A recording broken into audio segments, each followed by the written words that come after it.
All right, howdy folks, good morning.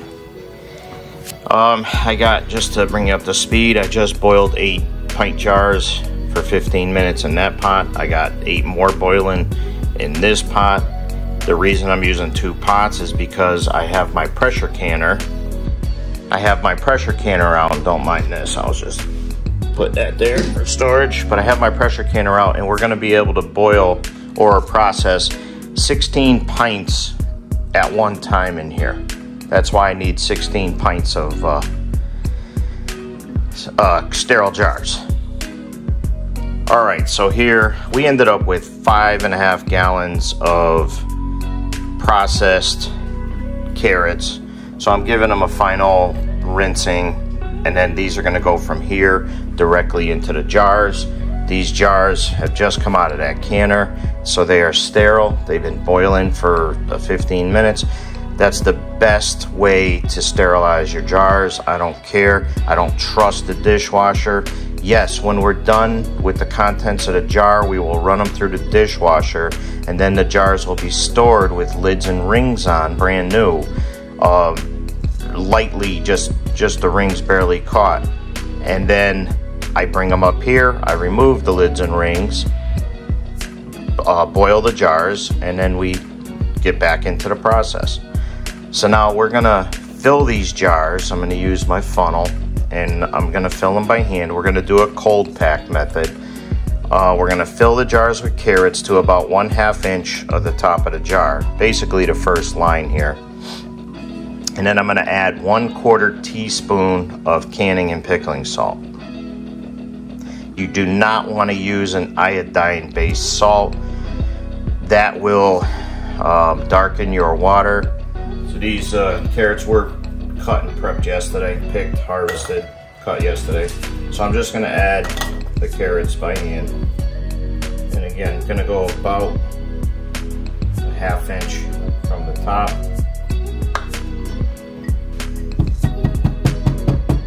Shake them up a little bit.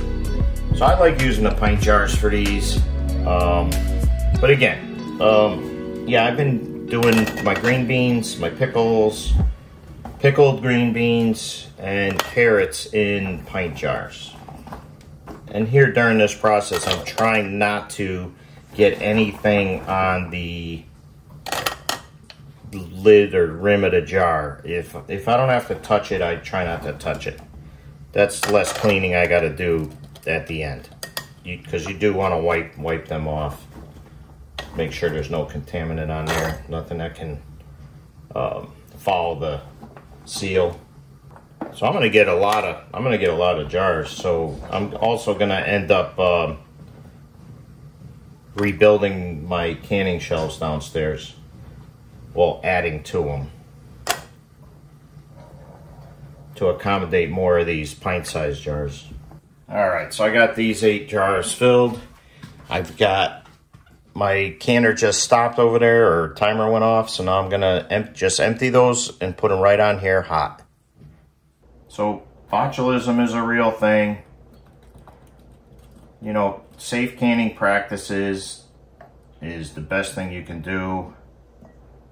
I mean, I've, knock on wood, I've never had any problems.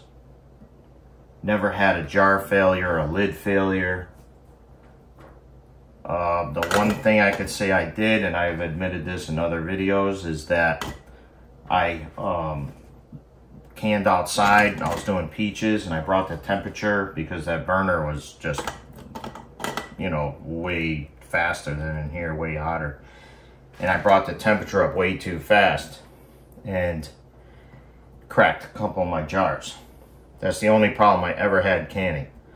Never had anybody get sick or anything like that. So, you know, I don't want to be cocky about it. So all these came out of a bed that was only 3 foot by 12 feet big, and it was, I think it's about 12 inches deep. You can do this too, but it takes work. You can't do this sitting on the couch.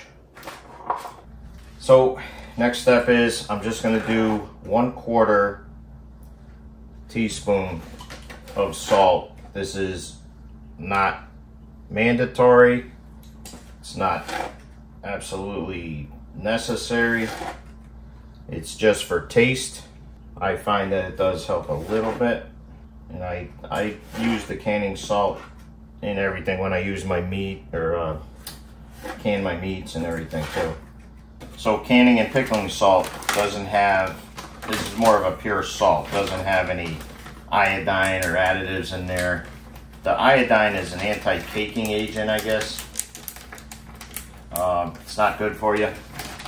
So now I'm just going to go over to my Berkey water filter. We're going to fill each one of these. All right, don't mind my mess. I'm moving stuff around, but I'm not going to show you every one of these. We're going to fill it to about a ½ inch from the top. All right, so all the jars are filled with filtered water. So now I'm just going to take a clean paper towel, wet paper towel, and I'm going to wipe every rim just to make sure I didn't get any salt on there or, you know, something that you may overlook. And these are all going into the pressure canner. And we're going to be doing 2 layers, a top layer and a bottom layer. All right, so now we're going to get our lids and rings on. So now, in case you don't know, this is the ring and this is the lid right here. All right. So in the past, we used to have to put these in a pot of warm water and you would soften everything up. But this rubber gasket here is gonna seal up relatively quickly. But what's gonna happen is you're gonna build up a pressure inside the jars as they come to a boil, and you're going to have a little bit of air and liquid are going to exhaust between this rubber lid and the top of the jar. So you don't want to put these on too tight. I actually barely put them on finger tight because I know that the second you release the temperature from these, the air, outside atmosphere is going to want to suck and draw into the jar.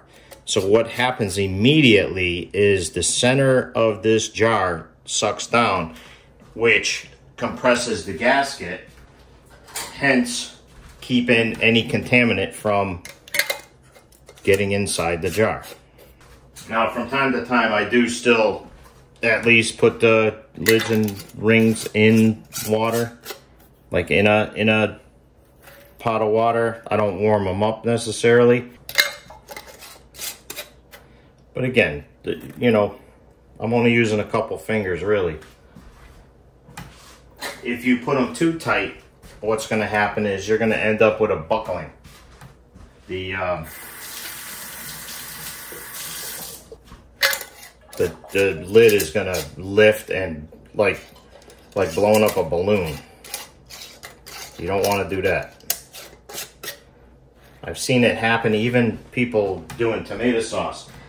For whatever reason, they crank down these lids and it's not proper. Even in the water bath canning, I do the same thing. When I'm pickling, all my processes are the same. So at this point, even though I sterilized the jars are cold. The contents of the jars are cold or room temperature. The pressure canner is still at room temperature. So we're gonna bring everything up to temperature at the same time. So you'll see when I'm done canning, you'll be able to remove these rings just like that with 2 fingers, with 1 hand. And that's because the lid is going to suck down and compress that gasket. And that's one of the reasons that you do not store your jars. When you're done canning, you do not store your jars with these rings on the lids. You take these rings off, because if there's a problem inside of these jars where you have something building up, like botulism or some kind of, you know, it could be anything. I can't find a word off the top of my mouth. But if something's spoiling in there, you want that lid to fail. You don't want this ring doing a superficial seal on this lid. Get these rings off of there when you're done canning. Store them without, and never ever store cans on top of other cans or jars. Even with boxes, do not do that, because the weight of the jar or the box with the jars in it can keep this superficially sealed, where you want that thing to, if the contents are bad, you do not want to eat them. You do not want to feed that to your family. You could kill them. So always follow safe practices. When you're done with your process, you take these rings off and you mark your dates and store the rings on a string or something, like I do. I could show you that sometime. I have 2 more jars of these carrots downstairs from 2018, believe it or not, and I'm gonna finish those up. And I checked them yesterday; they're fine. I was gonna actually cook them yesterday. We didn't end up doing soup. I may do it today. We'll see. But into the pressure canner. All right. So first thing I did is I set my canner on the stove. I don't have the lid on it right now, and this is the mark. So you want this mark forward. So next thing you want to do is take a little olive oil and put it right around the angled seal here. All right, so next I'm just going to add some water. What you're going to end up wanting to do is have the water go about halfway up the jars, maybe even slightly more. But I'm going to add a little bit now, maybe 3 of these, because I'm going to add a splash of white vinegar. I don't want to put the vinegar in first. I want to make sure there's water in there when I do it. So you put like a 1/4 cup or less. That's really all you need right there. So what that vinegar is going to do is going to keep the water from clouding your jars. If you don't use that and you pull the jars out when you're done canning, they're not that nice clear glass. They'll be like white clouded, and it sucks. Believe me, it happened to me before. All right, we're going to start loading these in. Now each layer, like the bottom here, is going to hold 8 pints.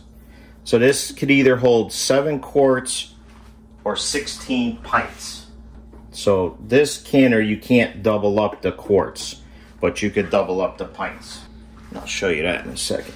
All right, that's 7. We need 1 more. This is the 921 canner. They make taller ones, they make smaller ones. If I put the other jars in, I won't be able to see how high up the water is. The last thing you want to do is run out of water in your canner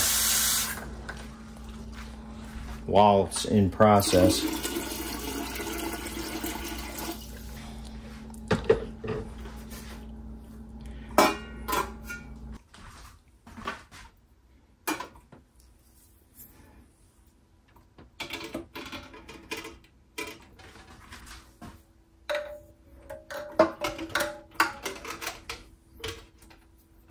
So at this point, I'm going to actually turn my burner on to high. We're going to start getting the water to temperature. And we're also going to place our lid on. And little piece of advice. Let's just get this on first. This here, now I just was able to look through it. You want to make sure that there's no blockage in here. I could see right through that thing. No problem. What I'm going to do here is we want to get this lid on as even as possible. So that looks good there. So I'm looking at the gap in between the lid and the bottom here. And I need to move the camera around so I could do that. And these just need to be snug. They don't need to be too tight. I know a lot of people are worried about pressure canning. It's nothing to worry about. All right, so at this stage, all I'm going to be doing right now is monitoring the temperature. That's my dog hacking something up behind me. So this vent is going to start venting steam out of there. When that starts and it blows a steady steam, I'm going to put my timer on for 10 minutes. We want to exhaust as much of that steam as possible in the beginning stages of the canning process. All right, I just want to point out that I can hear the water boiling inside the canner, but it is still not exhausting out of here. I just see one little droplet of water come out just now. I mean, it's barely a little bit of steam coming out. You still want to wait, and I'll show you. All right, so now you can hear the steam starting to, and I can feel a steady steam. It's just starting to build up a little bit more. So it's definitely steady. So I'm going to go ahead and start my timer for 10 minutes. All right, so I mentioned the mark here, and you wanted this mark forward, but you can see there's an arrow on the lid, and you just want to align that. That's because when this thing was machined, that's probably where it fits the best or whatever. But you want to align that. That's your only real thing you got to do, besides keeping the lid as level as possible with the base. So now we're going to let that exhaust or vent for 10 minutes. As soon as that is done, we're going to go ahead and we'll stop that timer, and we're going to go ahead and put our weight on there. And at our elevation here, we're going to be processing. You can see it's marked 5, 10, and 15. And it's got a hole in each spot. But we're going to be placing this on there on the 10. So that's 10 pounds of PSI pressure. And that's going to, what it takes to build up 10 PSI inside that canner is going to be about 240 degrees Fahrenheit. So now if you were just boiling the water, the most temperature you can get out of boiling is about 220. But to get rid of all the botulism and the E. coli spores and all that botulism spores, you got to get this up to 240 degrees Fahrenheit, because this is a low acid food. High acid foods you can water bath can. Low acid foods you have to pressure can. Now you can also see that I make notes on my canner. I know a lot of people like everything clean and neat and everything, but I don't mind. I don't mind. This is a working kitchen. This is a working micro farm, and this saves me time. So right here, when I do carrots, quarts you process for 30 minutes, and pints you process for 25 minutes. So today we're going to be processing this batch for 25 minutes once we get up to operating temperature. So we still got 7.5 minutes, so I'll get back with you.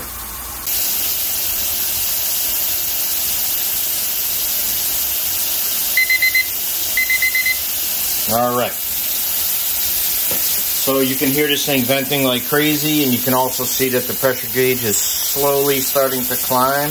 At this point, we are going to go ahead and drop our weight on. Be careful you don't burn yourself here. That steam is hot coming out of there. So now, what's going to happen here, let me see if I could zoom in a little bit more. This is a pressure gauge, all right? So the next main line that this is going to hit is 5 PSI, in case you can't see that. And we need it to get all the way up over to here. But at this point, you do not want to walk away from this thing. You need to monitor this. So as this gauge is getting closer to the 10 PSI, you need to start backing off the heat on your stovetop. You do not want this to go beyond 10 PSI. Okay, so now you can see how close the gauge is to 10 PSI. I'm going to back down my heat a little bit. So as soon as it gets to the right pressure, you're going to start seeing steam spit out of the weight, the vent.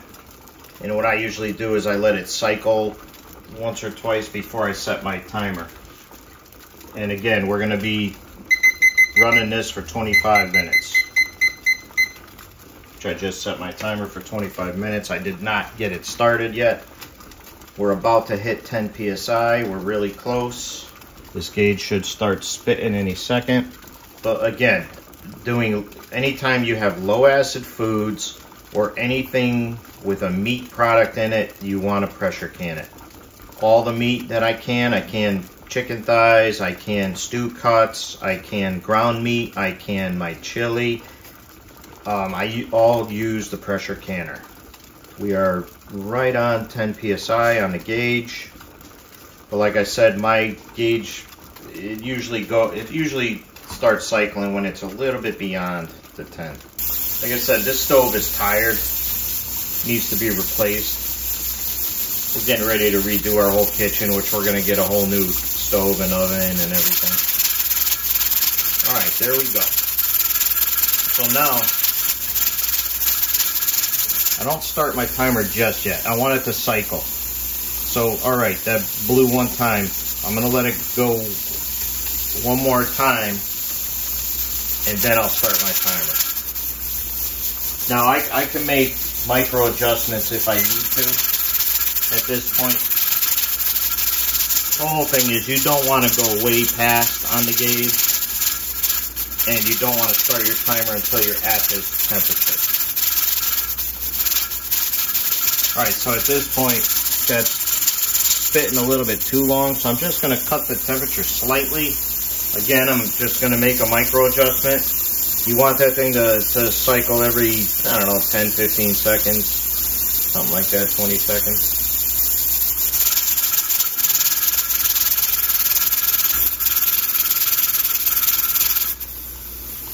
Okay.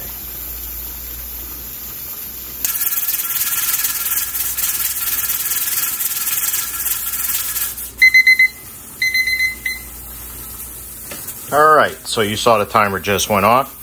So at this point, we're just gonna shut our heat off to this burner. So now we're just gonna let this thing cool, let it depressurize on its own, and then we can empty the contents of the canner. You do not wanna try at this stage to open this or take this weight off or anything.